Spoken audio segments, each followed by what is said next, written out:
Hello students, आज मैं आपको 11th क्लास का चैप्टर नंबर 3 पढ़ाने जा रहा हूँ, जिसका नाम है ट्रिग्नोमेट्रिक फंक्शंस। ठीक, देखो, सबसे पहले इस चैप्टर को पढ़ाने का मेन रीज़न ये है मेरा कि 10th क्लास के अंदर आप लोगों ने ट्रिग्नोमेट्री के बारे में काफ़ी पोर्शन पढ़ा था। समझ लो, आपने जो बेसिक था ट्रिग्नोमेट्री का वो सारा आपने 10th क्लास में अपना कवर कर लिया है। और ये जो चैप्टर हैगा ये कम्प्लीटली उसी बेसिक पे डिपेंड करता है। ठीक है, चलो तो आज हम स्टार्ट करते हैं ट्रिग्नोमेट्रिक फंक्शंस। तो ट्रिग्नोमेट्रिक फंक्शन में सबसे पहले वर्ड आता है हमारे पास कि व्हाट इज़ ट्रिग्नोमेट्री, जैसे कि आपने 10th क्लास में भी पढ़ा था। ठीक, तो ट्रिग्नोमेट्री जो होता है वो दो शब्दों से मिलकर बना है। एक बना है ट्रिग्नोन और एक मेट्रॉन।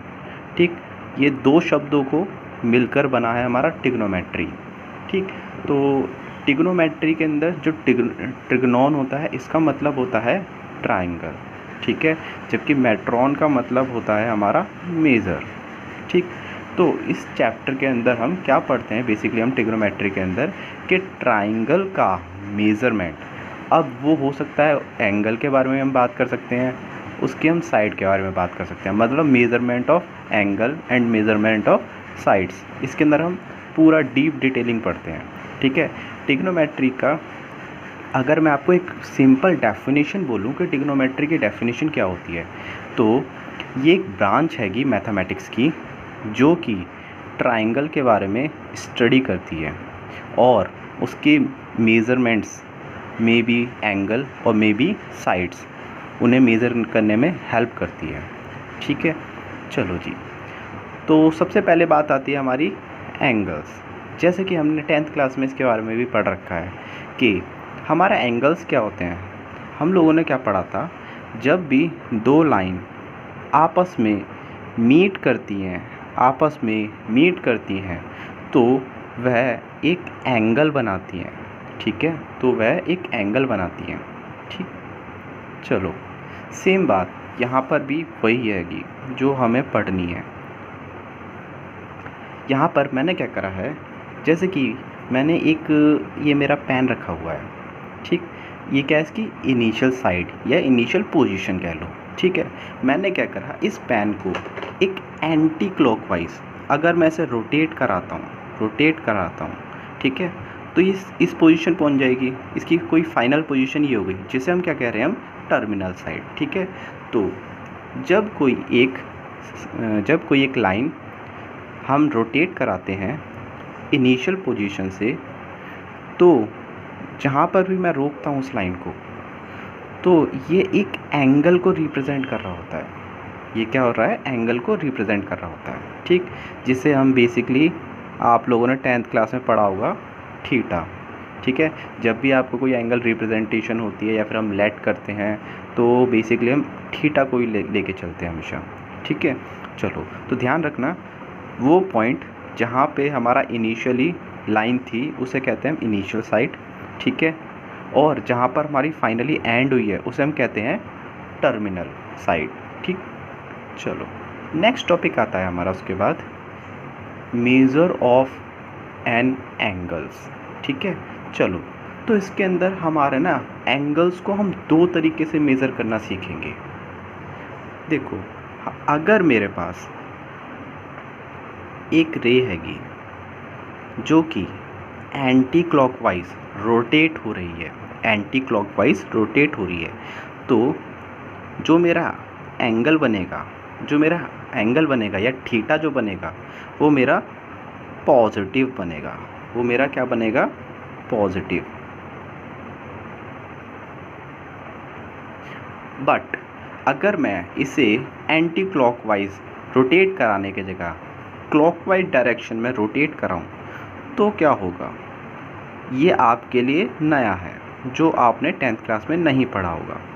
देखो, अगर मेरी रे या फिर मेरी लाइन जो है, अगर मैं उसे क्लॉकवाइज रोटेट कराता हूँ तो मेरा जो थीटा बनता है वो क्या बनता है, नेगेटिव।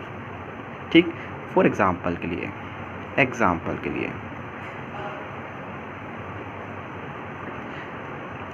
यदि मैंने इसको रोटेट कराया है 30 डिग्री, ठीक है, समझ लो मैंने इसे 30 डिग्री रोटेट कराया, तो मेरा इसके हिसाब से थीटा जो होगा वो मेरा 30 डिग्री हो गया। बट अगर मैंने रोटेट क्लॉकवाइज डायरेक्शन में कराया है 30 डिग्री, तो मैं उसे कैसे लिखूँगा, थीटा इक्वल टू -30। क्लियर?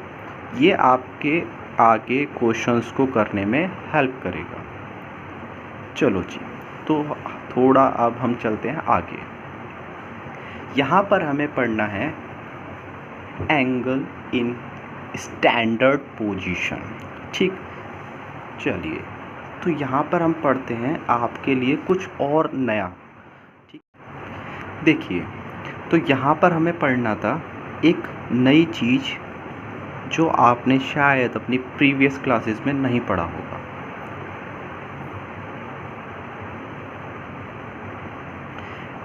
देखो, ये है हमारा कार्टेशियन प्लेन।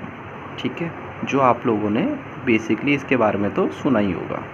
ठीक, जिसमें से ये जो पॉइंट होता है, इसे मैं अगर 0 डिग्री ले रहा हूँ, इसे मैं 0 डिग्री ले रहा हूँ, ठीक है, तो ये जो हैगा ये मेरा हो जाएगा 90 डिग्री। ठीक है, ये मेरा क्या हो जाएगा, 90 डिग्री। और ये वाला कौन सा हो जाएगा मेरा, 180 डिग्री। ठीक है, ये मेरा हो जाएगा 270 डिग्री। और एक कंप्लीट रोटेशन के बाद हम कहाँ पहुँच जाते हैं, 360 डिग्री पे। चलो, तो अब हमें इसके बारे में पढ़ना है। ये चीज़ तो आप लोगों ने पढ़ रखी है, लेकिन अब हमारी जो 11th क्लास में जो पोर्शन है, सबसे इम्पोर्टेंट पोर्शन स्टार्ट होता है यहाँ से। ठीक है, चलो, तो आप लोगों ने ना पिछली क्लासेस के अंदर कुछ ट्रिग्नोमेट्रिक रेशियोज़ पढ़े होंगे, जो कि थे sine theta, cos theta, tan theta, cosec theta, sec theta और कॉट थीटा। ये आपने कुछ ट्रिग्नोमेट्रिक रेशियोज़ पढ़े थे, जो कि अपनी 10th क्लास में। चलो जी, तो अब हम इसके बारे में ही पढ़ेंगे। ठीक, लेकिन कुछ नया। तो यहाँ पर हमारे को ध्यान देने वाली बात ये है, देखो मैं अभी कुछ बातें लिख रहा हूँ जिसे मैं अभी एक्सप्लेन कर दूँगा। यहाँ पर ऑल पॉजिटिव, यहाँ पर साइन और कोसेक।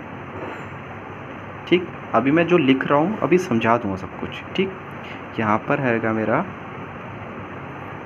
टैन और कॉट, यहाँ पर मेरा कॉस और सेक।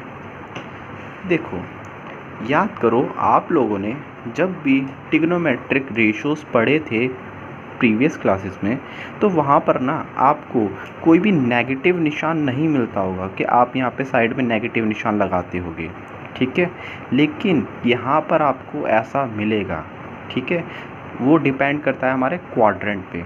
अगर हमारे फर्स्ट क्वाड्रेंट के अंदर आ रहा है, मतलब अगर हमारा थीटा जो हैगा वो 0 से 90 के बीच में हैगा, 0 से 90 के बीच में है, तो सारी ट्रिग्नोमेट्रिक रेशियोज़ जो होंगी वो मेरी क्या रहेंगी, पॉजिटिव रहेंगी। ठीक है, बट अगर मेरा थीटा 90 से 180 के बीच में आता है, ठीक, तो मेरा ध्यान रखना कि साइन और साइन का उल्टा क्या होता है, कोसेक। साइन और साइन का उल्टा क्या होता है, कोसेक। तो ये दो वैल्यूज़ हैंगी जो क्या रहेंगी, पॉजिटिव। इसके अलावा जितने भी ट्रिग्नोमेट्रिक रेशियो होंगे वो सारे क्या हो जाएंगे, नेगेटिव। ठीक है, अभी बस सुन लो, अभी जब मैं बैक साइड पे भी दिखाऊंगा आपको कि कैसे नेगेटिव और पॉजिटिव यूज़ किया जाता है, या फिर इस क्वाड्रेंट का यूज़ कैसे किया जाता है। ठीक है ना, चलो, उसके बाद आता है हमारा कि अगर हमारा 180 से 270 के बीच में अगर पहुंच जाता है थीटा, तो हमें हमेशा हमारा एक टैन और दूसरा उसी का उल्टा कॉट, ये दोनों पॉजिटिव रहेंगे। इसके अलावा सारी वैल्यूज़ जो होंगी वो क्या हो जाएंगी, नेगेटिव हो जाएंगी। ठीक है, ऐसे ही अगर हमारा थीटा 270 से 360 के बीच में पहुंच जाता है, तो हमारे जो हैंगे कॉस भैया और सेक भैया दोनों पॉजिटिव रहेंगे, बाकी सब नेगेटिव हो जाएंगे। ठीक है, चलो जी, ये कुछ पॉइंट्स हैं जो अभी आपको बस याद रखने हैं दिमाग में। ठीक है, अभी पीछे जाके हम इसके बारे में डिटेल में समझेंगे। ठीक, चलो, तो यहाँ पर ना एक छोटी सी बात है जो आपको और याद रखनी है। ठीक, पहली बात कि 180 और 360 जैसा वर्ड अगर मिले थीटा के रूप में, तो वहाँ पर क्या होगा, हमेशा नो चेंज। ठीक, चलो, बट यदि हमारे को 90 और 270 मिल जाए थीटा के साथ में, तो हमेशा क्या होगा हमारा, चेंज। याद करो, आपने प्रीवियस क्लासेस में कुछ सीखा होगा कि जब हमारा 90 माइनस थीटा फॉर्मूला ही याद करा होगा आपने कि cos 90 minus theta equal to क्या होता है। ठीक है, cos 90 minus theta, sin 90 minus theta, cos sec 90 minus theta. इनमें क्या होता था कि हम को हटा के और को लगा के इनकी वैल्यूज़ को चेंज कर देते थे। जैसे कि अगर मेरा cos 90 sin 90 माइनस थीटा लिखा होता था तो उसको हम क्या लिख देते थे, cos। ठीक है, अगर हमारा cos 90 माइनस थीटा लिखा होता था तो इसे हम क्या कर देते थे, sin। ठीक है, को, क्योंकि इसमें को हम हटा के जो s बनता था, s से बनता था हमारा साइन। ऐसे ही हमारा यहाँ पे अगर tan है, tan 90 माइनस थीटा लिखते थे तो वो क्या बन जाता था, cot। याद करो, आपकी प्रीवियस क्लासेस में ये सारा डीप डिटेलिंग दे रखा था। ठीक है, इसीलिए वह मैंने बोला कि ये जो चैप्टर है जो मैंने अभी स्टार्ट करा, सबसे पहला चैप्टर मैंने ये इसीलिए स्टार्ट किया है क्योंकि ये चैप्टर आपकी प्रीवियस क्लास को रिवाइज़ करा देगा। ठीक, चलो जी, देखो, अब कुछ बच्चों का कहना होता है कि हमें ये कैसे याद रहे, sine, cos, tan, cot, cos और ये सेक, ये वैल्यूज़ कैसे याद रहें कि कौन से सेक्टर में, कौन से अपना क्वाड्रेंट के अंदर ये नाम रहते हैं। तो इसको याद करने का एक ट्रिक होता है जो कि ये है कि इस ट्रिक के अंदर क्या होता है, एक लाइन है जो आपको याद रखनी है, ऑल स्कूल टू कॉलेज। ठीक, देखिए यहाँ पर पहले क्वाड्रेंट के अंदर ऑल मतलब all trigonometric ratios are positive. तो यहाँ पे ए से ऑल ये जो हैगा आपका ये रिप्रेजेंट कर देगा। ठीक है, यहाँ पर आता है अपना सेकंड क्वाड्रेंट, सेकंड क्वाड्रेंट को रिप्रेजेंट कर रहा है। यहाँ पर S4 क्या होता है, हमने क्या पढ़ा क्या, ट्रिग्नोमेट्रिक रेशियो S से, वो हैगा हमारा साइन। ठीक है, तो देखो साइन जो होता है हमारा, वो साइन ये रहा। ठीक, और साइन का रिवर्स क्या होता है, हमने क्या पढ़ा था, साइन का जो उल्टा होता है वो क्या होता है हमारा, कॉसेक। ठीक है, साइन का उल्टा कौन सा होता है हमारा, कॉसेक। तो इसलिए साइन और कॉस को छोड़ के बाकी सब नेगेटिव होंगे इस वाले सेक्टर के, इस वाले क्वाड्रेंट के अंदर। ठीक, चलो, थर्ड क्वाड्रेंट को रिप्रेजेंट करता है। तो T4 हमने क्या पढ़ा था, 10 पढ़ा था। T4 हमने क्या पढ़ा था, 10 पढ़ा था। और 10 का रिवर्स क्या होता है, कॉट। तो ये दोनों यहाँ पे पॉजिटिव रहेंगे, इसके अलावा सब नेगेटिव हो जाएगा। ठीक है, ऐसे ही फोर्थ जो हमारा लेटर हैगा, ये हमारा रिप्रेजेंट कर रहा है कॉस को, और कॉस का रिवर्स क्या होता है अपना, सेक। तो इसलिए ये दोनों यहाँ पे पॉजिटिव रहेंगे, इसके अलावा सब नेगेटिव होंगे। ठीक है, आपने अभी इतनी सारी राम कथा सुनी, लेकिन हो सकता है आपको अभी कुछ ना समझ आया हो। ठीक है जी, तो हम इसे अब समझाते हैं नेक्स्ट पेज पे कि एक्चुअली में ये सब मैंने जो लिखवाया है, सुनाया, ये है क्या और कैसे इसका यूज़ होना है। चलो, तो मैं एक सेकंड के लिए छोटा सा कार्टेशियन प्लेन ऊपर बना देता हूँ जो मैंने पीछे बनाया है, ताकि आपको ये हेल्प करे। वही 0, 90, 180, 270 और फाइनली 360। क्लियर?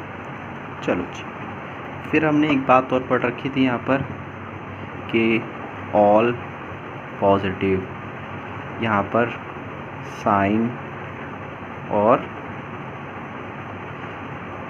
कोसेक। ठीक, यहाँ पर हमने पढ़ा था टैन और कॉट। ठीक है, यहाँ पर पढ़ा था हमने कॉस और सेक। चलो जी, ये मैंने जो पीछे लिखा था ये वापस यहाँ पर नोट कर दिया, क्योंकि अब आपको इसका यूज़ होगा। ठीक है, चलिए, ये कुछ एक तरीके से फॉर्मूले कह लो।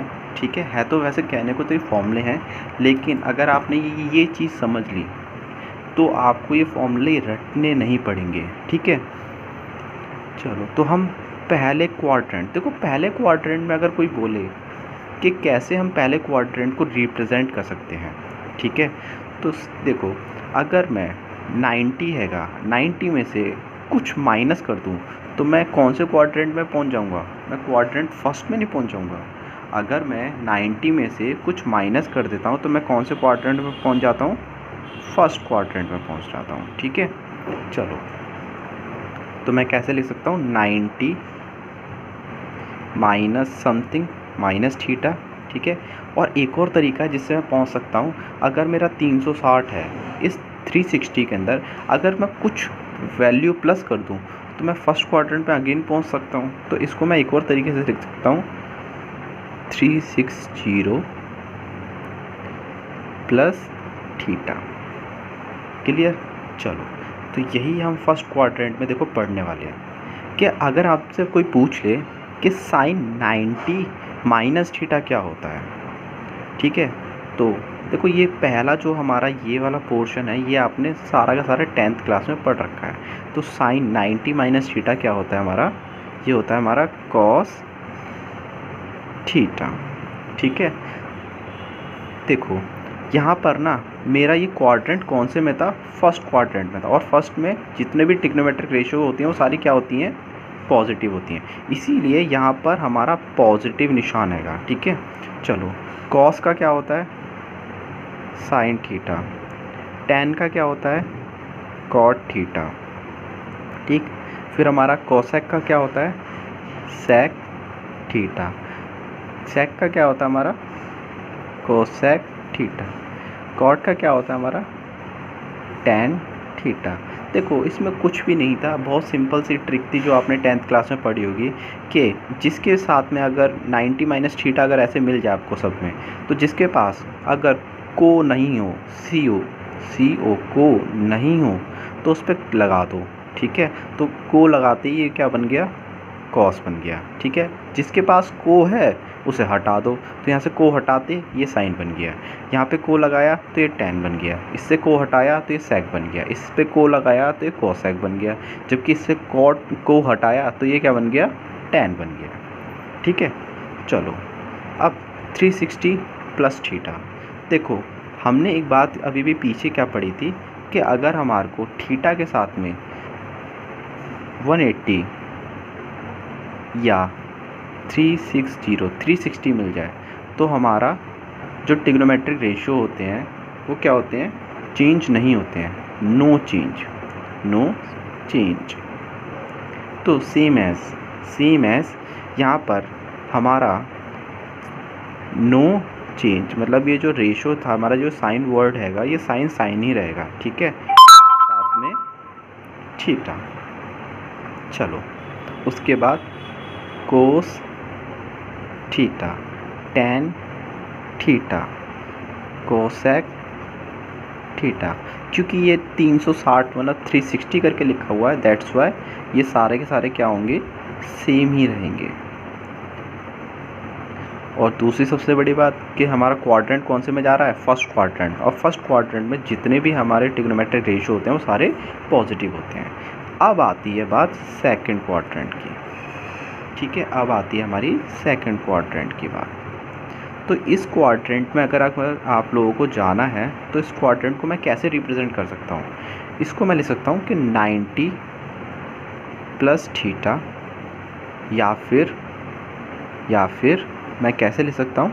180 माइनस थीटा। चलो, तो एक बार हम इसमें देखते हैं। देखो अगर मैं 180 में से कुछ माइनस करता हूँ, 180 में से कुछ माइनस करता हूँ तो मैं इस क्वाड्रेंट में जाऊँगा, इस क्वाड्रेंट में पहुँचूँगा, या फिर मैं 90 में कुछ प्लस करता हूँ तो इस क्वाड्रेंट में जाता हूँ। क्लियर ये बात? चलो जी, तो फाइनली हम स्टार्ट करते हैं। देखो यहाँ पर क्या है? 90 प्लस थीटा, 90 प्लस थीटा। तो 90 वर्ड के लिए मैंने क्या बताया था कि value you have to change, तो ये हो जाएगी कॉस, ठीक है, कॉस थीटा। चलो उसके बाद हमने एक बात पढ़ाई थी कि यहाँ पर हमने क्या नोटिस किया, क्वाड्रेंट कौन से में आ रहा है, क्वाड्रेंट कौन से में आ रहा है, ये आ रहा है हमारे सेकंड क्वाड्रेंट में, ठीक है।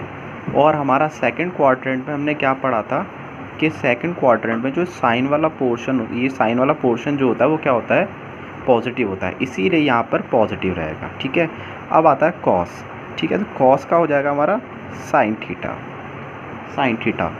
ठीक है।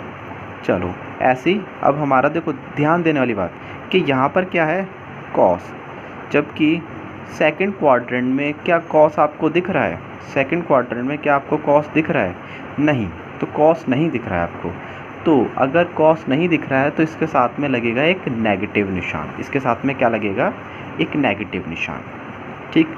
कुछ बच्चों की मिस्टेक जो होती है वो हमेशा क्या करते हैं कि वो देखते हैं ये वाला पोर्शन देखने लगते हैं कि यहाँ पर साइन है तो पॉजिटिव होगा, ठीक है। लेकिन रियलिटी क्या होती है, हमें ध्यान क्या रखना होता है कि हमारा ये वाला पोर्शन को देखना होता है, ये वाला पोर्शन अगर साइन है, ठीक है, और क्वाड्रेंट में अगर एप्लीकेबल हो रहा है तो यस ये पॉजिटिव में आ जाएगा। लेकिन अगर जैसे कि कॉस है, ठीक है, सेकंड क्वाड्रेंट में कॉस जो होता है वो क्या होता है, नेगेटिव होता है। तो हमेशा आपको ये वाला पोर्शन देखना है, ना कि जो आपने वैल्यू निकाल ली है, ठीक। तो tan हमारा क्या बन जाएगा, कॉट थीटा नेगेटिव, ठीक है, क्योंकि tan हमारा सेकंड क्वाड्रेंट में नेगेटिव होता है। ऐसे ही कॉसेक का हमारा क्या हो जाएगा, सेक थीटा बट पॉजिटिव, क्यों, क्योंकि हमारा क्वाड्रेंट सेकंड में कॉसेक आता है, ठीक है। बाकी का हमारा ये हो जाएगा कॉसेक थीटा, ये नेगेटिव रहेगा क्योंकि हमारा सेक जो होता है सेकंड क्वाड्रेंट में नेगेटिव होता है, ठीक। कॉट ये भी नेगेटिव हो जाएगा हमारा, ठीक, सेम एस। अब यहाँ पे क्या आ गया, 180 आ गया, तो ये चेंज नहीं होगा, ये तो सेम ही उतर जाएगा, ठीक है। एक सेकंड में ज़रा जल्दी से लिख डालूँ, उसके बाद मैं आपको नेगेटिव और पॉजिटिव वाली बात बताता हूँ।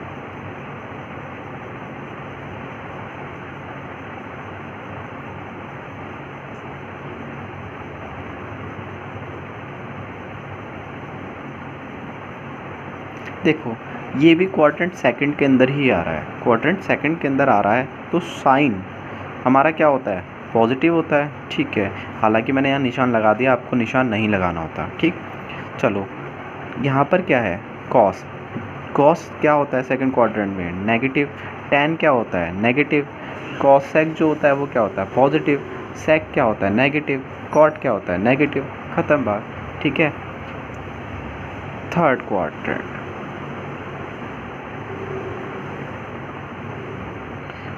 सेम एज थर्ड क्वाड्रेंट, 180 करके बात आ गई, तो sine theta, cos theta, tan theta, cosec theta, sec theta, cot theta.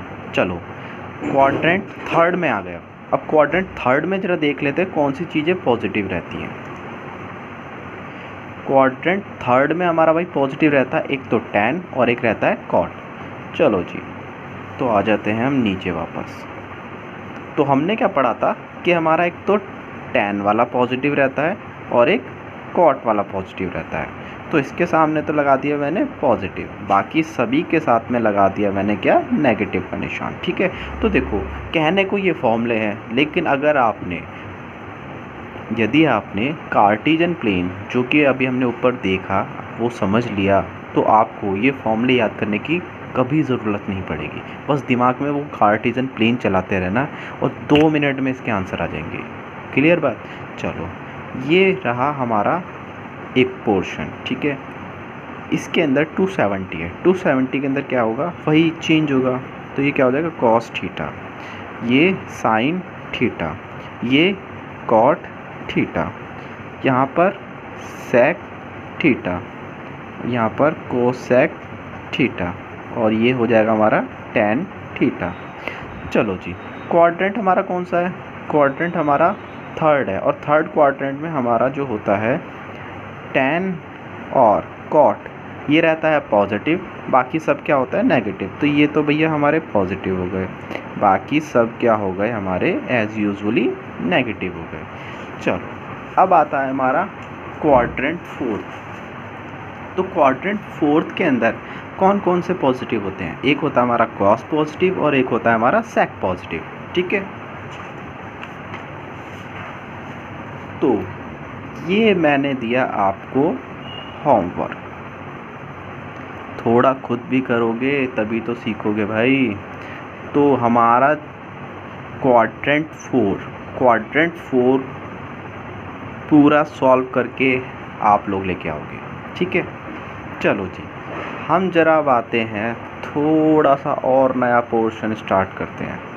भाई 11th क्लास में आ गए हो, बड़ी क्लास हो गई है, तो अब पोर्शन थोड़े नए ही मिलेंगे, पुराने पोर्शन बस याद रखने, भूलने नहीं हमें, ठीक है। चलो तो देखो, अब आता है हमारा system of measurement of angles, ठीक है। तो देखो, सिस्टम जो है एंगल्स को मेज़र करने के हमारे पास 3 मेज़रमेंट के लिए सिस्टम होते हैं, ठीक है। 3 मेज़रमेंट के सिस्टम होते हैं, ठीक है।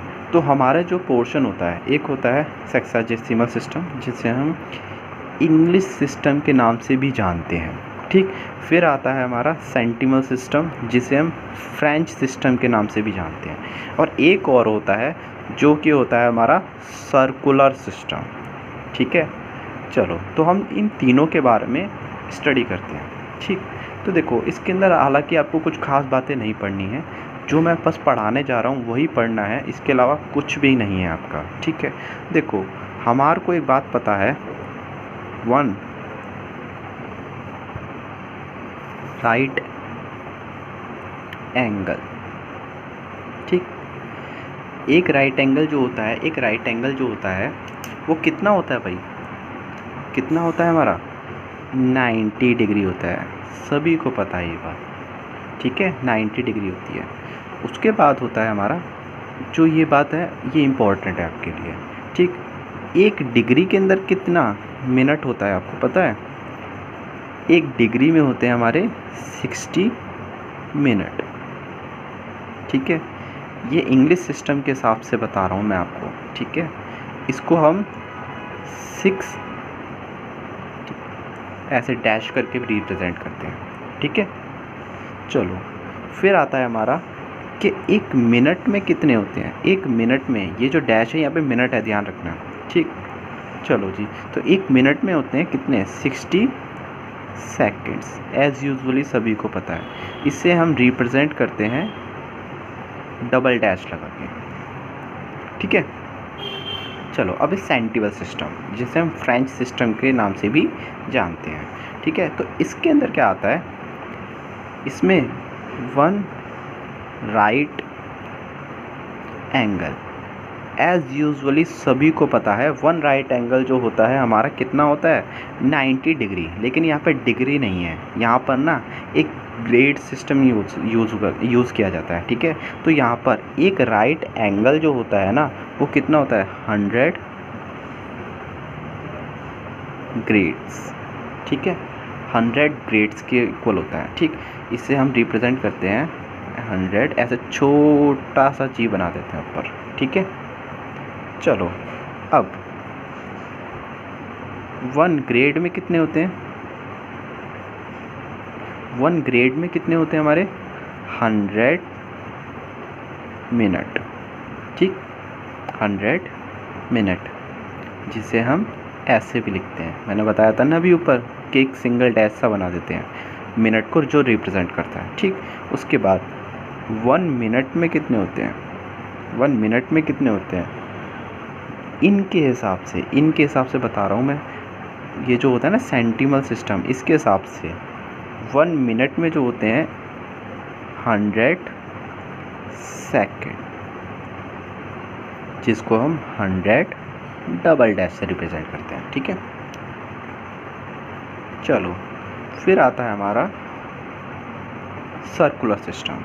इसके अंदर आपको कुछ नहीं है, आपको बस रेडियन के बारे में पढ़ना है, जो कि आपके लिए एकदम नया पोर्शन है। ठीक है, चलो जी, तो इसे भी हम लगे हाथ समझ ही लेते हैं। ठीक,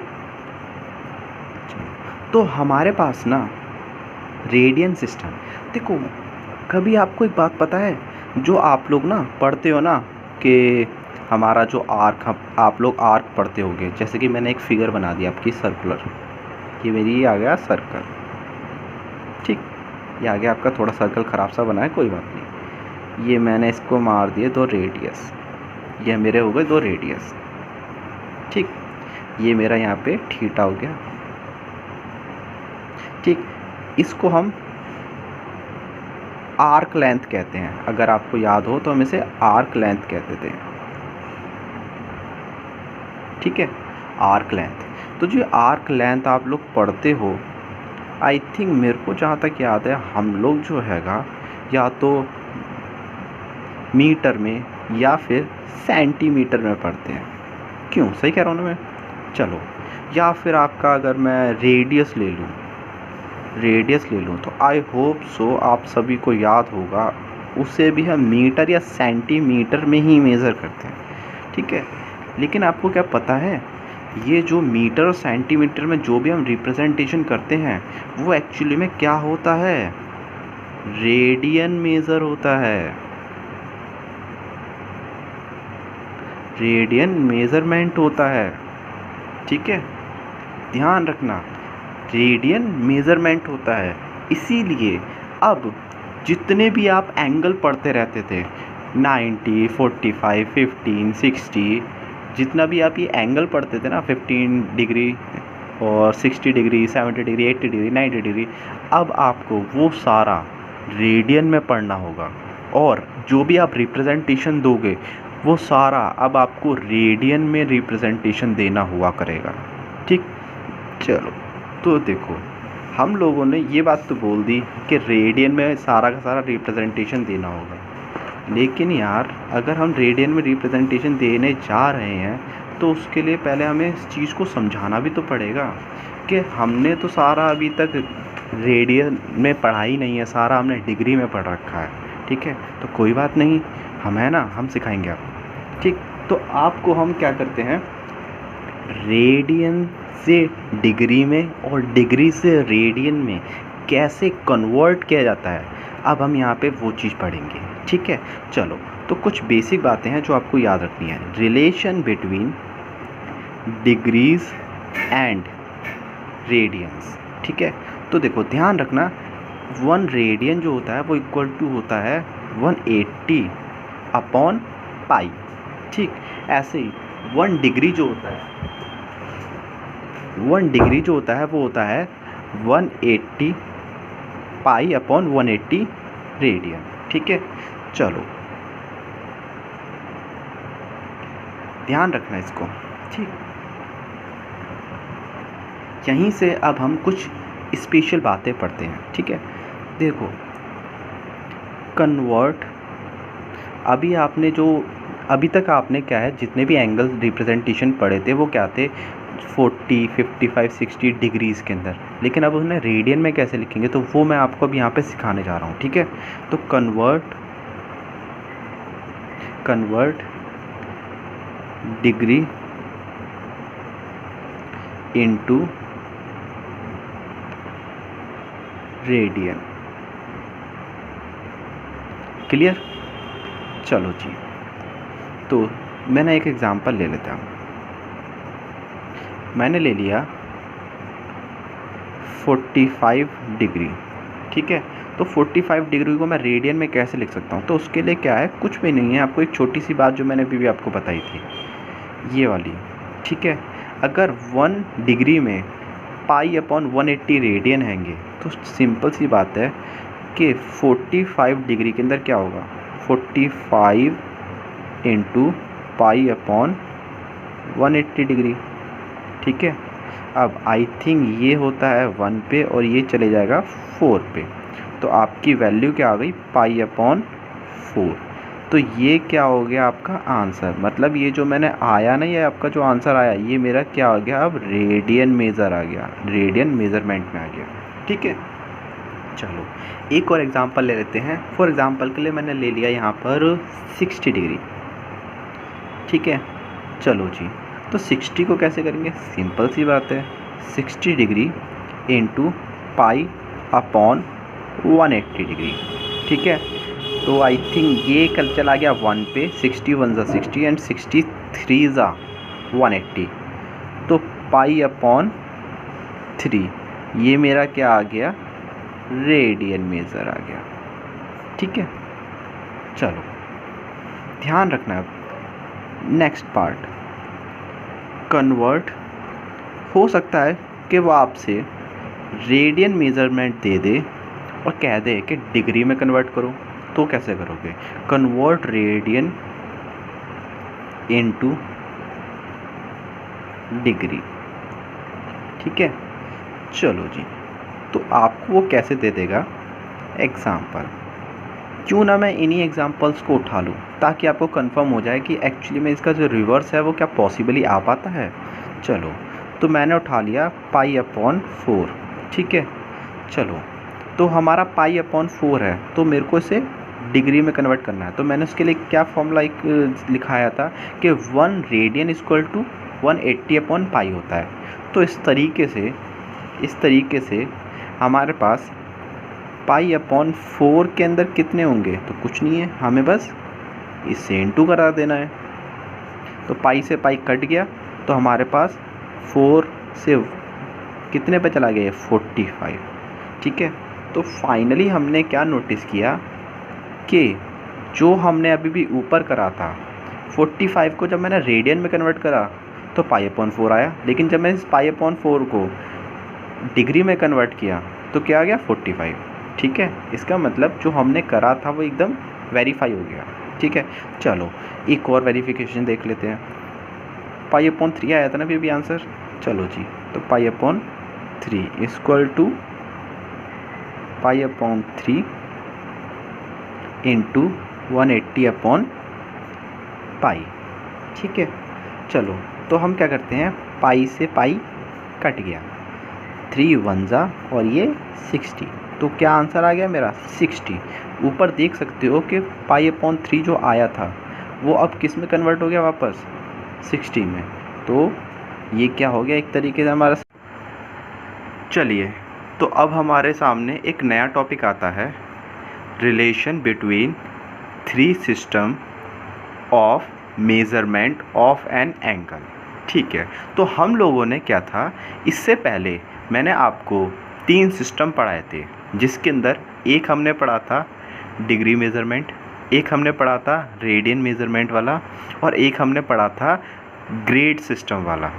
ठीक है, चलिए, तो अब इसके तीनों के बीच में एक रिलेशन होती है जो आपको पढ़ना हैगा। ठीक, ये इसलिए पढ़ना है क्योंकि इसके ऊपर आपको आपके जेईई मेंस के अंदर काफ़ी बार क्वेश्चन उठे हैं।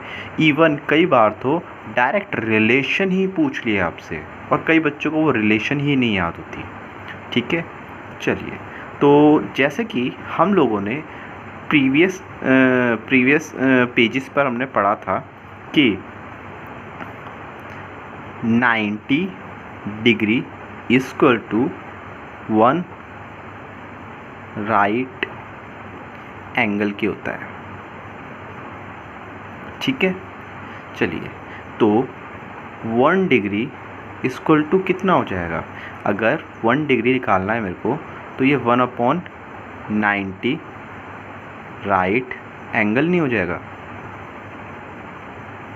क्लियर, चलो, तो अगर मैं यहाँ पर d डिग्री तक वैल्यू को निकालना चाहता हूँ तो क्या करूँगा, मैं d से जो भी ये होगा इसकी मैं मल्टीप्लाई कर दूँगा, तो क्या हो जाएगा हमारे पास, d/90 राइट एंगल। देखो सिंपल सी बात है, अगर मेरे पास 1 degree equal to 1/90 right angle हैंगे, तो इसका मतलब सिंपल सी बात है, अगर मैं यहाँ पे 2 लिखूँगा, 2 लिखूँगा तो मैं 2 से इंटू कर दूँगा, 3 लिखूँगा तो 3 से इंटू कर दूँगा, अगर मैं 4 डिग्री का निकालूंगा तो मैं 4 से इंटू कर दूँगा। सेम ऐसे ही अगर मैं डी तक लेके जा रहा हूँ, डी डिग्री तक लेके जा रहा हूँ, तो मैं डी से इंटू करना होगा मेरे को, d/90 राइट एंगल आ जाएगा हमारे पास। ठीक है, चलो तो ये एक तरीके से आपको पता चल गया, आपके पास एक थीटा पता चल गया इस तरीके से। मतलब आपको ये जो आपने ये डी डिग्री निकाला है, एक तरीके से निकाला क्या है, ये आपने एंगल ही तो निकाला है, जिसे हम बेसिकली क्या थीटा ले लेते हैं। ठीक है, तो थीटा इक्वल टू 90 हो जाएगा हमारे पास d/90 राइट एंगल। ये शॉर्ट फॉर्म में लिख दिया है मैंने, कंफ्यूज मत होना। चलो तो मैं इसे मान लेता हूँ मेरी फर्स्ट इक्वेशन। ठीक है, चलो जी, इसके आगे हमने एक चीज़ और पढ़ रखी थी, याद करो हम जो सिस्टम पढ़े थे ना, उन्हीं सिस्टम्स के बेसिस पर ये क्वेश्चन हो रहा है। ठीक, चलो तो हमने एक बात और पढ़ रखी थी कि पाई इक्वल टू कितना होता है। देखो पाई हम बेसिकली अगर आप पाई को कन्वर्ट करोगे डिग्री के अंदर, तो पाई जो होता है वो होता है 180 डिग्री। ठीक है, और 180 डिग्री में कितने राइट एंगल आ सकते हैं, उसके अंदर 2 राइट एंगल आ सकते हैं। ठीक है, तो 2 राइट एंगल।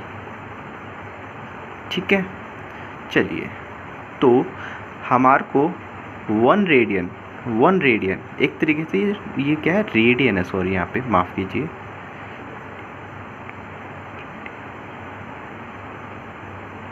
ठीक है, तो पाई रेडियंस के अंदर, हमारे पाई रेडियंस के अंदर 2 राइट एंगल्स थे। ठीक है, तो मेरे को 1 रेडियन के अंदर इक्वल टू कैसे निकालेंगे हम, 2/पाई राइट एंगल हो जाएंगे। क्लियर, क्योंकि एक्चुअली में ये क्या लिखा हुआ है, पाई जो हैगा ये पाई रेडियंस है। ठीक है, तो अगर मैं यहाँ पे 1 रेडियन का निकालना चाह रहा हूँ तो ये पाई जो हैगा ये डिवाइड में चले जाएगा। ठीक है, बेसिकली लिखा कैसे है, ये ऐसे लिखा हुआ है, पाई इंटू 1 रेडियन। ठीक है, तो इसमें से मैंने ये पाई वाला हिस्सा जो है मैं डिवाइड में लेके चला गया। क्लियर ये बात, चलो तो हमारे पास अगर मैं 1 रेडियन में इतने राइट एंगल होते हैं, तो अगर मैं चाहूँ तो r रेडियन में कितने राइट एंगल होंगे। सिंपल सी बात है, हमें इसको r से इंटू कर देंगे, तो 2r/पाई राइट एंगल, इतने राइट एंगल होंगे हमारे r रेडियन के अंदर। क्लियर, चलो जी, तो एक तरीके से ये जो हमने r रेडियन लिया है, ये भी क्या है, एक एंगल को ही तो रिप्रेजेंट कर रहा है ये भी। ठीक है, तो इस तरीके से हमारे को थीटा जो है हमारे को पता चल गया कि ये होगा। क्लियर इतनी बात, चलिए तो फिर हम तीसरे सिस्टम को भी उठा ही लेते हैं।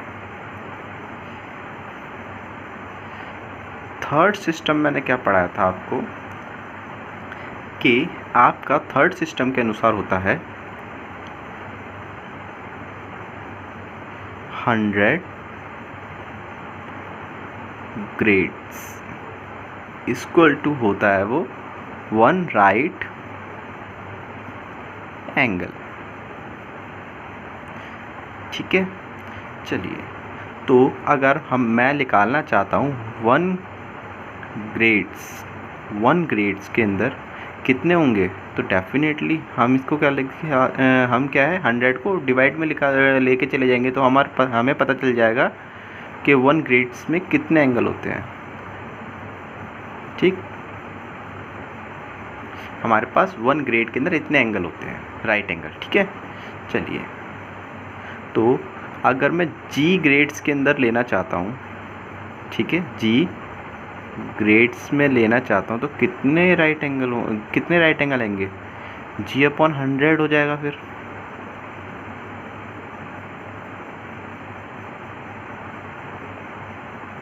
ओके, चलिए तो एक तरीके से हमारा जी ग्रेड्स के अंदर इतने हमारे राइट एंगल होंगे, तो ये भी एक तरीके से हमने निकाला क्या, ये भी तो हमने एक एंगल रिप्रेजेंटेशन दिया है आपको ठीक है, तो हमारे को एक तरीके से थीटा इक्वल टू क्या हो गया, G/100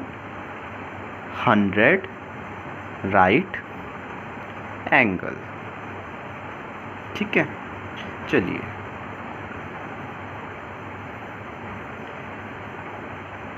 ये हमारी हो गई थर्ड इक्वेशन। ये हमारी क्या थी, सेकंड इक्वेशन, और हमारी फर्स्ट इक्वेशन ऊपर है की। ठीक है, तो अब हम क्या करते हैं, फ्रॉम इक्वेशन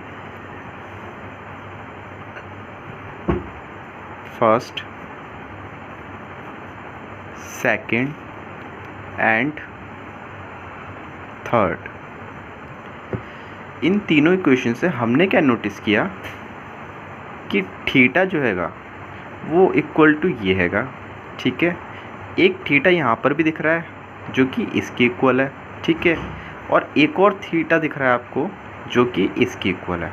तो अगर थीटा तीनों जगह पे सेम दिख रहा है तो डेफिनेटली जो हमारा वैल्यू हैगा वो भी सेम हो जाएंगी, D/90 राइट एंगल। ठीक है, चलिए ऐसे ही यहाँ पर 2R/पाई राइट एंगल। चलिए यहाँ पर G/100 राइट एंगल। फाइनली हमार को यहाँ पर ये राइट एंगल जो दिख रहा है ये आपस में क्या हो जाएंगे, एलिमिनेट हो जाएंगे, कट जाएंगे। तो हमारे पे फाइनली क्या बचा, D/90 2R/पाई equal to G/100। Clear. एक बारी ये डायरेक्ट रिलेशन आपसे पूछ लिया गया था। ठीक, कई बच्चे क्या होते हैं बस क्वेश्चंस को करके सीख लेते हैं इस तरीके से कि वो पेपर में अपने जो एग्ज़ाम्स होते हैं उसके अंदर अच्छे मार्क्स ऑब्टेन कर लें। बट जब किसी एंट्रेंस एग्ज़ाम में जाते हैं वो लोग डीप डिटेलिंग से पढ़ते नहीं हैं तो उन्हें ये चीज़ें नहीं आया करती हैं। ठीक है, फिर वो सोचते हैं ये क्वेश्चन आया तो आया कहाँ से, क्योंकि हमने तो पूरी 11th क्लास में 12th क्लास में ऐसा कुछ नहीं पढ़ा।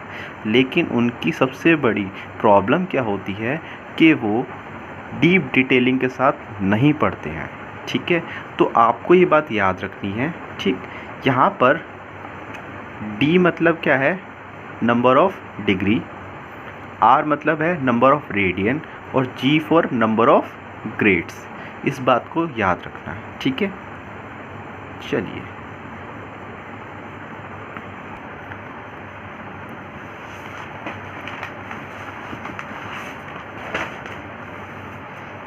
देखिए, इस वीडियो के अंदर हमने जितना भी हो सकता था पूरी डीप डिटेलिंग पढ़ ली है मेज़रमेंट ऑफ एंगल्स। ये हमारा ट्रिग्नोमेट्री का फर्स्ट पोर्शन था। Measurement of angles. I hope so आप सभी को जो भी मैंने समझाया हो वो सब समझ आ गया होगा। यदि